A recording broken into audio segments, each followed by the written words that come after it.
prochainement, Marie-Ève, il y a une séance d'information juridique qui est gratuite pour les gens. Oui, une séance d'information, c'est 2 fois par année. Moi, j'ai 2 chapeaux ici au Centre d'action bénévole. Le Petit Bonheur d'un premier temps, mais aussi le Carrefour d'information pour aînés, à un jour semaine, tous les jeudis. Évidemment, je suis ici les autres jours, donc je peux accueillir une demande les autres journées quand même. Mais pour une question d'être tous les carrefours d'information pour aînés en même temps, on se donne le jeudi pour pouvoir communiquer ensemble, puis se partager des informations, puis tout ça. Dans l'année, 2 fois par année, on organise des séances publiques d'information, gratuites, bien entendu. Ça s'adresse aux aînés ou à leurs proches, à leur famille. Ça a lieu à différents endroits sur le territoire. Nous, on prend un sujet qui concerne et qui intéresse, bien évidemment, les aînés et leurs proches.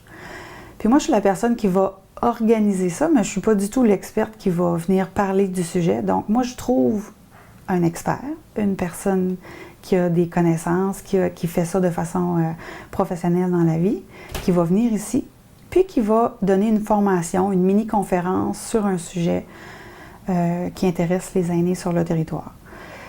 Il y a déjà eu des rencontres pour parler des services à domicile, pour parler des droits de la protection des consommateurs, pour parler de comment faire pour protéger nos avoirs à la caisse, à la banque, comment faire quand on a quelqu'un qui veut nous solliciter au téléphone ou par Internet, comment se protéger sur ces choses-là. Il y a eu différentes conférences comme ça. Celle-ci, c'est une juriste qui va venir du centre de justice de proximité, qui est situé à Chandler, mais qui fait toute la Gaspésie puis les îles. Cette juriste-là va venir nous parler cette fois-ci d'un sujet qui est vraiment important. Les mandats de protection, qu'on appelait autrefois les mandats d'inaptitude, les testaments, toutes les sortes de testaments, quelle forme ça peut prendre, qu'est-ce qu'on peut mettre à l'intérieur de ça.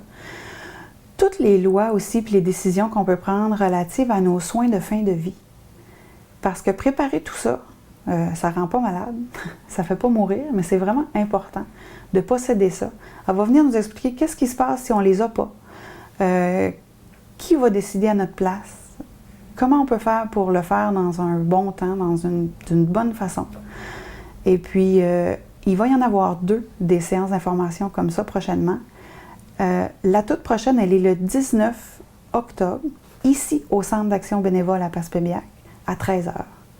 Les gens, s'ils veulent venir, ils ont simplement à appeler au Centre d'action bénévole et puis ils donnent leur nom et c'est tout. L'autre qui va avoir un petit peu plus tard, elle va avoir lieu le 10 novembre à 13h également au Centre Bonaventure à Bonaventure. Le même sujet, la même personne qui vient, le même endroit pour s'inscrire, mais 2 dates différentes, 2 endroits différents pour permettre à tout le monde de venir. Donc, bienvenue. Puis les gens, faut-il qu'ils s'inscrivent beaucoup faut qu'ils s'inscrivent. Bien, beaucoup d'avance. En fait, moi, j'ai besoin de savoir qui va être là pour préparer, 1, la salle et 2, la collation. Parce qu'on va offrir un petit lunch là, lors de la pause. Et puis, ça me donne une meilleure idée. Si on a des documents à rendre disponibles pour les gens, je veux savoir combien de copies faire. Puis, c'est juste pour se préparer.